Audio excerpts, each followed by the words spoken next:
Hello students, good afternoon. Welcome to our channel Target Physics with Lalan Sharma. तो आज बच्चों हम लोग पढ़ेंगे electric field due to uniformly charged non conducting solid sphere. तो बच्चों ये heading competition point of view बहुत जरूरी है। बोर्ड वाले लड़के भी डेरिवेशन देखें, उससे उनको जो है काफी आसानी होगी पढ़ने में आगे।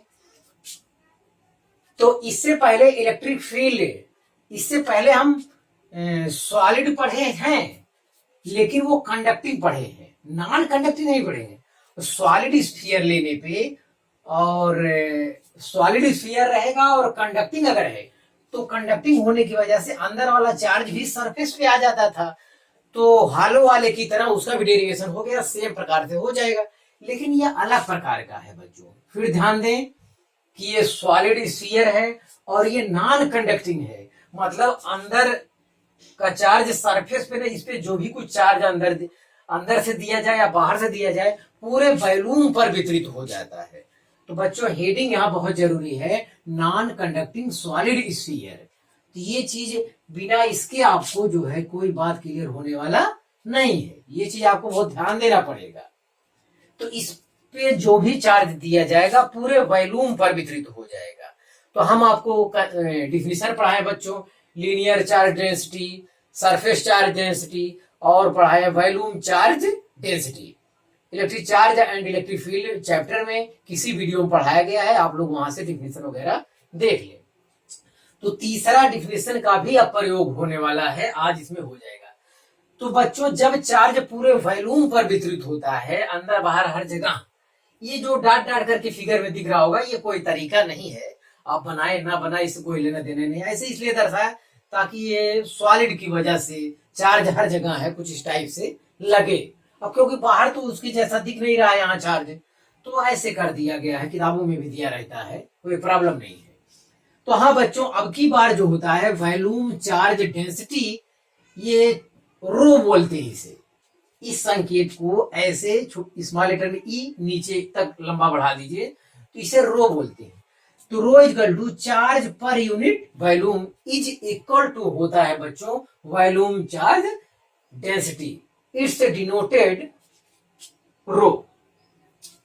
तो चार्ज क्यू है, वॉल्यूम क्यू लिखा है, और स्फीयर का जो वॉल्यूम होता है, गोले का जो बच्चों आयतन होता है, वो 4/3 पाई आर क्यूब है।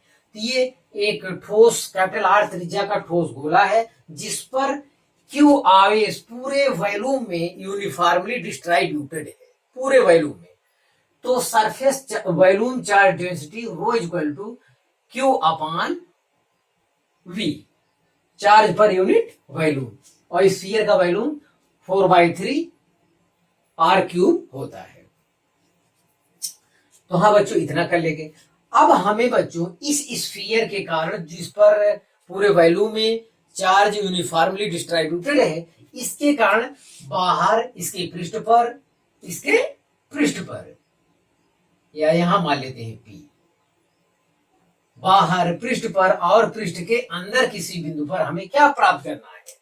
इलेक्ट्रिक फील्ड प्राप्त करना बच्चों।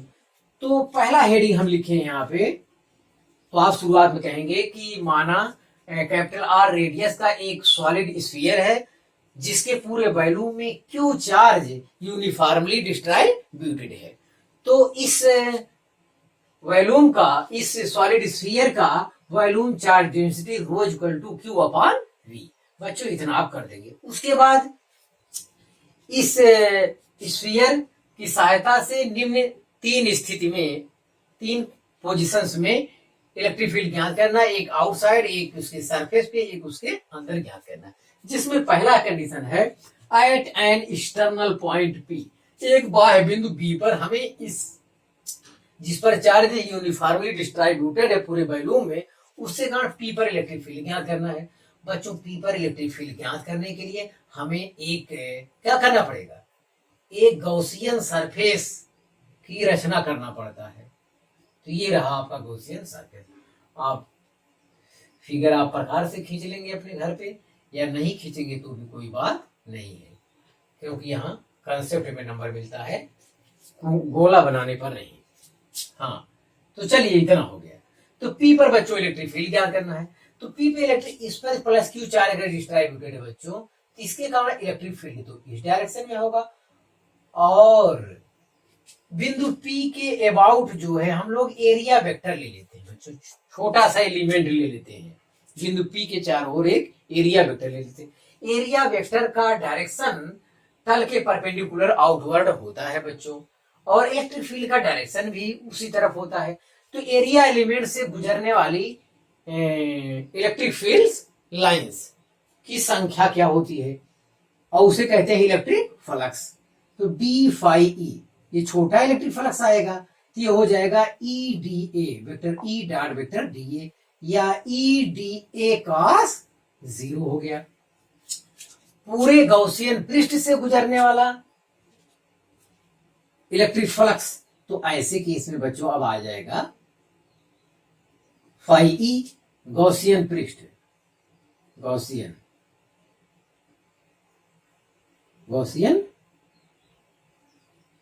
स्फीयर।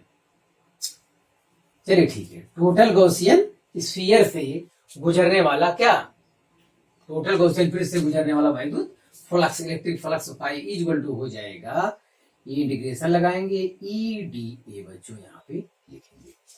तो ई हमारा क्या है, सेम डिस्टेंस पर है, तो ई क्या रहेगा, कांस्टेंट।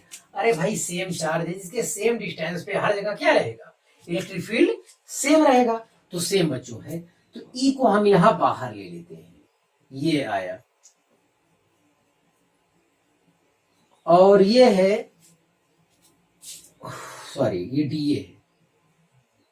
तो एक डीए का इंटीग्रेशन होता है ए होता है, तो ई गुणे ए माने पूरे वॉल्यूम का एरिया, एरिया तो होता है 4 पाई स्मॉल आर स्क्वायर। ये फाई ई बराबर आया बच्चों, पूरे पृष्ठ से गुजरने वाला इलेक्ट्रिक फ्लक्स आ गया, इक्वेशन 1 आ गया।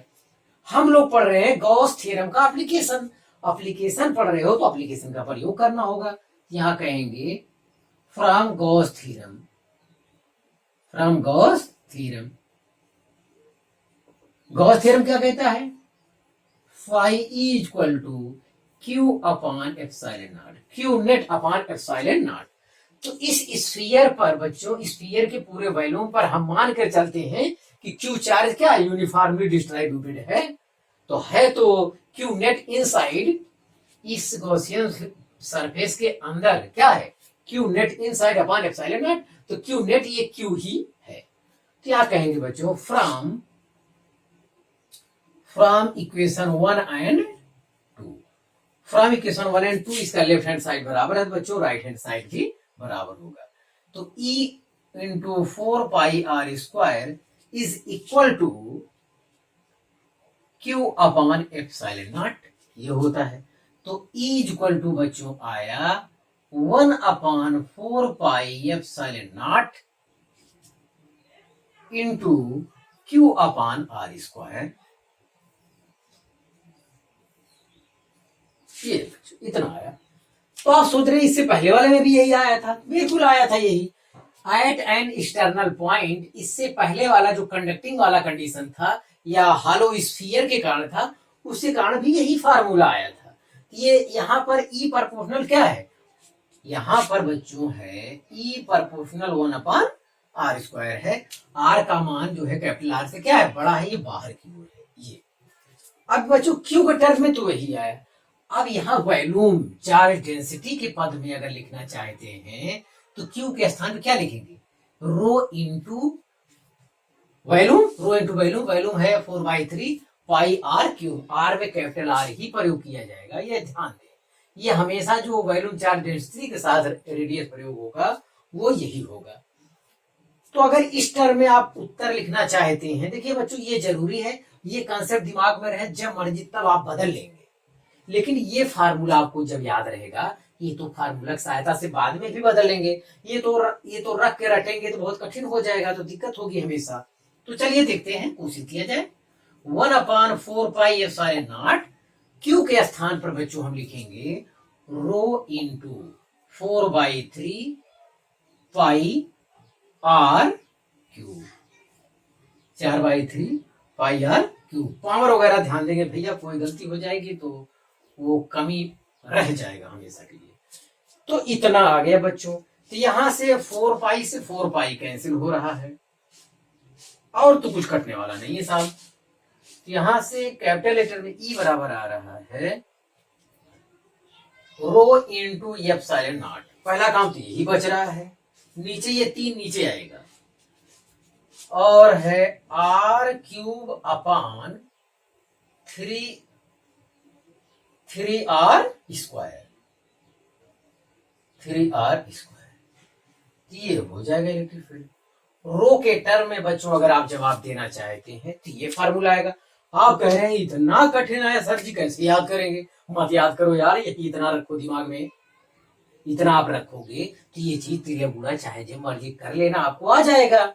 इसमें रखने की क्या जरूरत है? हाँ बच्चों, इस गॉसियन फिर बाहर वाले बिंदु पर इलेक्ट्रिक फील्ड यही आएगा और ये पूरे गॉसियन पृष्ठ की ये गॉसियन पृष्ठ है इसका। तो बाहरी किसी बिंदु पर इलेक्ट्रिक फील्ड चाहिए तो ये आपका फार्मूला है। ये वाला आप याद रखेंगे तो ये वाला जब मर्जी तब बना लिया जाएगा, आप इसे याद ना करें। हाँ, इतना सफाई से उतारे तो फिर मैं अब पृष्ठ पर ध्यान दूं।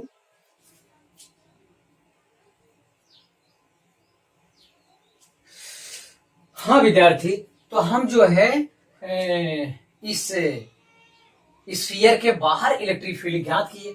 अब हम इस स्फीयर पर मान लेते हैं यहाँ पे ये पॉइंट पी कहाँ गया? At the surface, at the surface P. Small R equal to क्या है? Capital R. इसका डेरिवेशन करने की जरूरत नहीं, ये फार्मूला डायरेक्ट उसी पे रख दिया जाएगा। तो ई इक्वल टू आएगा बच्चों 1/4 pi epsilon naught into Q upon capital are square आएगा। स्मॉल आर का स्थान क्या आ जाएगा? कैपिटल आर आ जाएगा। अब यही फार्मूला आप रो के टर्म में भी, वॉल्यूम चार्ज डेंसिटी के टर्म में भी लिख सकते हो। तो इसके लिए बच्चों तो एक तो ये हो गया आपका, एक तो ये है ही है सरफेस के लिए, इसे हमेशा जानना ही चाहिए। और यहाँ वाले केस में भी ये फार्मूला बच्चों जो ये दूरी वगैरह दर्शाया गया है वो पहले जैसे थ्योरी के आधार पर ही है। हाँ, तो चलिए यहाँ देखते हैं। तो 1/4 pi epsilon naught into Q के स्थान पे फिर बच्चों वही rho into 4/3 pi R Q, rho into 4/3 pi R Q. Calculation में कोई पावर वगैरह में थोड़ी सी गलती हो जाएगी बच्चों तो फिर बड़ी दिक्कत आ जाएगी। आप लोग ध्यान दीजिए, हम समझते हैं कि हम ठीक रखे, अगर ठीक रखे हैं तो आप देखिए क्या आ रहा होगा। 4 पाई से 4 पाई कट गया तो ये आ रहा है रो अपान एप्सिलॉन नॉट, इतना तो ये आ रहा है और शायद कैपिटल आर आ रहा है क्या? कैपिटल आर बाई 3 ये आ रहा है। ई इक्वल टू, तो हमें लगता है कि ये कैलकुलेशन दृष्टि से ठीक होगा। आर स्क्वायर से ये कट जाएगा, एक आर बचेगा और ये 3 नीचे रहेगा और रो अपान एप्सिलॉन 4 पाई से 4 पाई कैंसिल हो ही चुका है। तो बच्चों सरफेस पर इलेक्ट्रिक फील्ड का एक फार्मूला ये आया है और एक ये आया, तो ये मेन वाला याद रहेगा। तो ये कंसेप्ट हमेशा रहना चाहिए। सबसे कीमती लाइन तो ये है, जब मर्जी तब बना लेंगे। और ये क्यू चार्ज जो है पूरे वॉल्यूम पर बच्चों यूनिफॉर्मली डिस्ट्रीब्यूटेड है, यूनिफॉर्मली डिस्ट्रीब्यूटेड है, उसी केस के लिए डेरिवेशन हो रहा है। और दूसरा शर्त इसमें और है, नॉन कंडक्टिंग सॉलिड स्फीयर। तो आप इसे उतार लीजिए।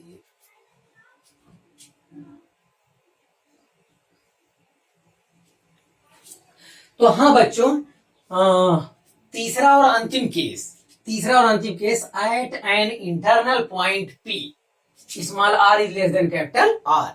ये बच्चों सबसे जो कीमती पॉइंट है इस हेडिंग का। बाकी दो वाला तो 100% सेम था, थ्योरी कंडीशन सेम था, लेकिन इस वाले में अब बच्चों दिक्कत आ रहा है। तो अंदर ये पी पॉइंट जो आपकी बार क्या आ गया? Small R is less than capital R है, अंदर आ गया। तो बिंदु पी पर हमें इलेक्ट्रिक फील्ड चाहिए। इसके लिए बच्चों फिर वही कॉन्सेप्ट दोहराया जाएगा। इसके लिए हम इससे होकर जाने वाले एक गॉसियन पृष्ठ की क्या करते हैं? रचना करते हैं। और पी पर जो इलेक्ट्रिक फील्ड का डायरेक्शन है वो अभी यही दिखाया जाएगा और एरिया वेक्टर तो तल के परपेंडिकुलर होता ही है, तो ये बाहर की ओर दिखाया जाएगा। तो अब इससे एरिया एलिमेंट से गुजरने वाला इलेक्ट्रिक फ्लक्स फिर D phi E equal to हो जाएगा क्या, ई डी ए कॉस 0। तो पूरे गॉसियन पृष्ठ से गुजरने वाला वैद्युत फ्लक्स हो जाएगा phi E equal to E D A हो जाएगा बच्चों। ई यहाँ पे कांस्टेंट होगा तो हम कॉमन ले लेते हैं, तो ये डी ए आया, और डी ए एक का इंटीग्रेशन ए के सापेक्ष ए आएगा, तो आ गया बच्चों ई इंटू ए आ गया। ये मतलब area, surface area. Surface area बच्चों ये स्फीयर है स्मॉल आर रेडियस का, इसका सरफेस एरिया लिखना होगा, तो ये है E into 4 pi small R square, ये फाई ई इक्वल टू हो गया। ये इक्वेशन 1 हो गया। बच्चों हम लोग पढ़ रहे हैं गॉस थ्योरम का एप्लीकेशंस। एप्लीकेशन तो गॉस थ्योरम को लगाना भी तो पड़ेगा एप्लीकेशन पढ़ने में, तो from Gauss theorem, from Gauss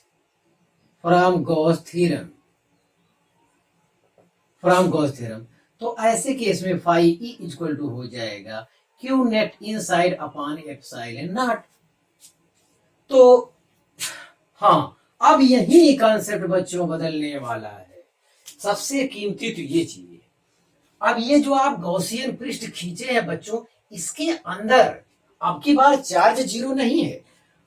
पूरे वॉल्यूम पर तो क्यों चार्ज है, पूरे वॉल्यूम पर जो चार्ज वितरित है पूरे वॉल्यूम में, वो क्यों चार्ज है। तो इतने वॉल्यूम में कितना चार्ज वितरित है, हम मान कर चलते हैं कितना, क्यू डैश वितरित है। क्यू डैश मतलब क्यू की तुलना में बहुत कम, क्यू की तुलना में वो कम होगा। कितना कम होगा ये अभी जानकारी नहीं है, अभी उसके बारे में पता करते हैं। पहले इसको दोनों को हल किया जाए। हल करेंगे तो from equation 1 and 2, from equation 1 and 2, इस एक दो इक्वेशन से बच्चों फिर हम देखते हैं। तो ये लेफ्ट हैंड साइड बराबर है तो राइट हैंड साइड भी क्या होगा, बराबर होगा। इसे सफाई से देखें आप लोग। तो E into 4 pi R square is equal to Q dash upon epsilon naught. Q dash बच्चों ये क्यू की तुलना में कम होगा, क्योंकि इतने वॉल्यूम में जितना चार्ज है उतना ही क्यू डैश है। स्मॉल आर रेडियस के वॉल्यूम में जितना चार्ज यूनिफॉर्मली डिस्ट्रीब्यूटेड है वही चार्ज है क्यू डैश। तो यहां से फार्मूला तो आ गया बच्चों, 1/4 pi epsilon naught into Q dash upon R square, Q dash upon R square. तो यहां भी बच्चों मैं कहूंगा आपसे कि आप फार्मूला न रटें। जब रटने यही वाला फार्मूला आप भी देखिए फिर आया, फिर यही काम देगा। अब बच्चों हमें जो इसका वैल्यू जो ऑप्शन वाले क्वेश्चन में आता है वो रो की टर्म में आता है, वॉल्यूम चार्ज डेंसिटी के टर्म में आता है। बच्चों से हटाना पड़ेगा, कैसे हटाया जाए ये यहाँ देखने वाली बात है। तो आप यहाँ देखिए, तो रो इक्वल टू, चूंकि रो इक्वल टू होता है बच्चों Q upon 4/3 pi capital R Q. ये वाला देखिए, यही वाला मैं लिखा हूं। इसे मैं ये तो पूरा चार्ज ले लिए क्यू और पूरा वॉल्यूम ले लिए। फिर अगले के लिए मैं क्या लिखूंगा, अगले के लिए लिखूंगा ये छोटे वाले के लिए देख लीजिए, जब चार्ज कम है तो वॉल्यूम भी तो कम आएगा। ये 4/3 पाई आर क्यू। अब की बार कैपिटल आर का स्थान भी यहाँ क्या लिखेंगे, स्मॉल आर, क्योंकि इतने वॉल्यूम में कितना चार्ज वितरित है, तो चार्ज पर यूनिट वॉल्यूम, मतलब इतने वॉल्यूम में क्यू डैश चार्ज वितरित है, तो एकांक वॉल्यूम में, यूनिट वॉल्यूम में कितना होगा, क्यू डैश अपॉन इतना। तो बच्चों जो रेशियो, अगर ऊपर वाला ज्यादा है तो नीचे वाला भी तो ज्यादा है, ऊपर वाला कम है तो नीचे वाला भी तो कम है। तो इसका रेशियो नहीं डिस्टर्ब हो रहा है, रेशियो क्या आ रहा है आपका, एकदम परफेक्ट आ रहा है, कोई दिक्कत नहीं है। अरे क्यू डैश का मान क्यू की तुलना में कम है, चलिए ठीक है, लेकिन इस वॉल्यूम की तुलना में ये वॉल्यूम भी तो उसी अनुपात में कम है, तो इसका रेशियो यहाँ भी बराबर है, यहाँ भी बराबर है। या कोई और छोटा रेडियस ले लेते तो क्यू डबल डैश कह देते, क्यू डबल डैश अपॉन वो वाला वॉल्यूम ले लेते हम, तो कोई दिक्कत नहीं है। हमें जवाब तो क्यू के टर्म में ही चाहिए, क्योंकि क्यू डैश हमारे सवाल का हिस्सा नहीं है। क्यू डैश नहीं दिया रहेगा तो ज्ञात करना रहेगा, तो ज्ञात करिए ना भाई। अब यहां से बच्चों ई दोनों में रिलेशन ले आएगी, तो 4 पाई अपॉन 3 दोनों ओवर कैंसिल हो जाएगा। ये स्मॉल आर यहाँ कर दीजिए, तो क्यू डैश बराबर बच्चों आ रहा है, क्यू डैश बराबर आ रहा है Q small R cube upon small R cube upon capital R cube. हम समझते हैं ये चीज आपको ध्यान देना चाहिए, ये रटने वाली बात नहीं बच्चों, ये मेरे नजर में ये चीज जो है कीमती, ये लाइन कीमती है, जो मैं ये रो बराबर लिखने की तरीका अपनाया हूं, ये चीज अच्छा है, बिल्कुल रटना नहीं। अब बच्चों बस खत्म हो गया। आप पहले तो आप क्यू के टर्म में बदलिए, रो के टर्म में तो आप बाद में बदलना। पहले क्यू, ये वाला क्यू कितना है पहले वाले का, पहले तो क्यू बदलिए। अब इस टर्म में आंसर लिखिए पहले, तो बाकी तो बाद में करिएगा। बाकी वाला चाहे भी तो यहीं से खत्म कर सकते हैं, ये चीज ध्यान दें। तो चलिए पहले इस टर्म में आंसर देखते हैं। तो ई इक्वल टू यहां से बच्चों आया 1/4πε0 इंटू क्यू डैश के स्थान पे इतना, मैं 1/r² यहां पहले से लिख देता हूं, ये r² 1/r² यहां पहले लिख देता हूं। अब बचता क्यू डैश, क्यू डैश के स्थान पे इतना लिखना है, ये वाली वैल्यू है। तो Q into R cube upon capital R cube, भैया यही सफाई से हटाना है आपको। तो आ गया बच्चों ई इक्वल टू, कोई कट तो रहा नहीं है, तो 1/4πε0, ये हमारे आंसर में रहेगा। और रहेगा क्यू इंटू स्मॉल आर भी रहेगा, क्योंकि आर स्क्वायर कट जाएगा, एक आर रह जाएगा, नीचे आर क्यूब भी रहेगा।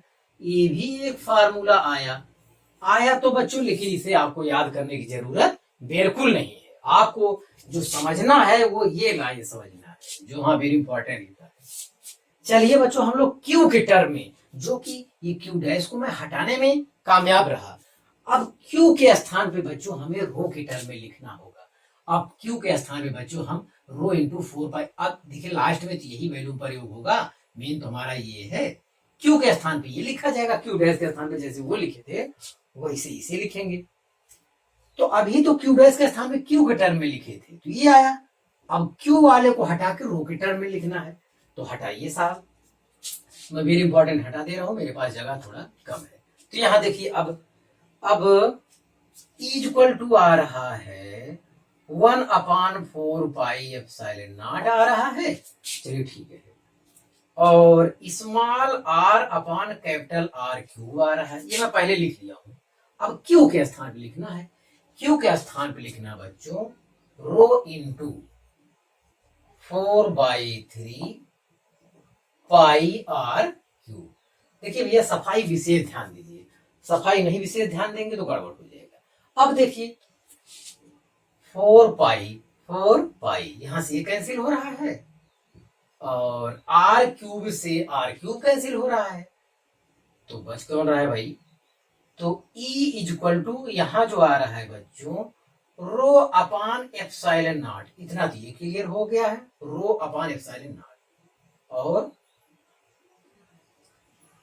Small r/3।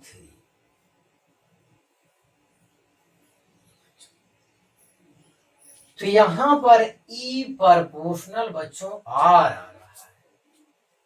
तो हम लोग ठीक चल रहे हैं, हमें लगता है ये आया है रो अपान ε0 स्मॉल आर। बच्चों ये फार्मूला आपको याद कर लेना चाहिए, ये फार्मूला कंपटीशन में आया है, वेरी इंपॉर्टेंट। तो ऑप्शन वाले सवाल में सॉलिड स्फीयर के अंदर जो है वॉल्यूम, ये अगर फार्मूला रटा रहेगा तो ये ऑप्शन हर साल लगभग किसी न किसी परीक्षा में, मेडिकल में, इंजीनियरिंग में आ ही जाता है। तो ये खुद फार्मूला बहुत जरूरी है, कई बार परीक्षाओं में पूछा गया है, आप इसे ध्यान दीजिए। तो इसका बहुत अच्छे से डेरिवेशन हो गया बच्चों, सफाई से उतार लीजिए। अब केवल हमें ग्राफ ही बताना रह गया है।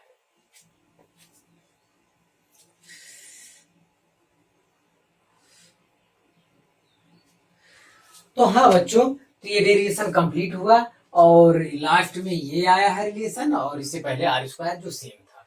तो बच्चों ये अभी जो हमारा स्फीयर है कैपिटल आर रेडियस का, जिस पर प्लस क्यू चार्ज यूनिफॉर्मली पूरे वॉल्यूम में डिस्ट्रीब्यूटेड है, इसका ग्राफ कैसे खींचा जाए, तो ये पहले मैं खींच लिया और उसके सेंटर से आपको यहाँ मिला दिया। तो ये इलेक्ट्रिक फील्ड हो गया, ये क्या है गया, रेडियस वाली लाइन होगी आर। तो इससे क्या पर यहां से क्या दर्द है, ई प्रोपोर्शनल आर है अंदर, अंदर किस प्रकार ग्राफ बढ़ रहा है, ई प्रोपोर्शनल आर है, तो आर इक्वल टू जीरो तो इक्वल टू जीरो, तो ये ग्राफ ई प्रोपोर्शनल आर है, तो ग्राफ जो है पहले यूं बढ़ेगा, ये वाला ग्राफ है ई प्रोपोर्शनल आर बच्चों, ये हो रहा है, यहां से तो जैसे रेडियस बढ़ाएंगे ई का मान बढ़ेगा, और यहाँ सरफेस पे ई का मान ज्यादा हो जाएगा। सरफेस पे ई का मान ज्यादा कैसे होगा, क्योंकि आर भी सरफेस पे सबसे ज्यादा हो जाएगा, आर का मान बढ़ेगा और सरफेस चार्ज डेंसिटी भी वहां सबसे ज्यादा हो जाएगा। तो बहरहाल क्योंकि जैसे जैसे जाएंगे तो वो ज्यादा वॉल्यूम मिलने की वजह से चार्ज भी बढ़ता चला जाएगा, तो ई प्रोपोर्शनल आर होता अंदर वाला ग्राफ ये बच्चों। उसके बाद तो ग्राफ घटता है, उसके बाद इलेक्ट्रिक फील्ड पहले जैसा इलेक्ट्रिक फील्ड क्या होता है, घटता है, उसके बाद यो ग्राफ जाएगा, ओहो ये जाएगा, ये हो जाएगा बच्चों ई प्रोपोर्शनल 1/r²। इस प्रकार से होता है बच्चों। अगर कहीं ग्राफ में बच्चों solid non conducting solid sphere के कारण देता है ई और आर में ग्राफ, तो बच्चों आप यही ग्राफ बनाएंगे। तो ये अगर ऑप्शन में है तो इसे टिक कर देंगे, हो सकता है ये ना दे के ये भी दे दे, ये अपने आप में सही हो गया, ग्राफ हमारा कंप्लीट। ऐसा भी कर सकता, हो सकता है दोनों तरफ दे दे, तो यही चीज दोनों तरफ लिखा रहे, तो ऐसा नहीं कि हमारा गलत है, तो यही चीज आपको दोनों तरफ बना देना है बस। तो यहां वाला ग्राफ ये यहां तक जाएगा, तो ये भी है ई प्रोपोर्शनल आर, यहां तक जाएगा, फिर यहां से ग्राफ यूं जाएगा, घटता हुआ जाएगा मतलब, तो यहां हो जाएगा ई प्रोपोर्शनल 1/r²। तो अगर ये भी सवाल दे देता है बच्चों, आपको परेशान होने की जरूरत नहीं है। अगर इस टाइप का ग्राफ दिया है तब भी ठीक है, अगर टोटल दे दिया तब भी सही है, इसका एक भाग इधर या इधर वाला देता है तब भी सही है। तो बच्चों आप मेहनत से पढ़ाई करते रहे, ऑल दी वेरी बेस्ट।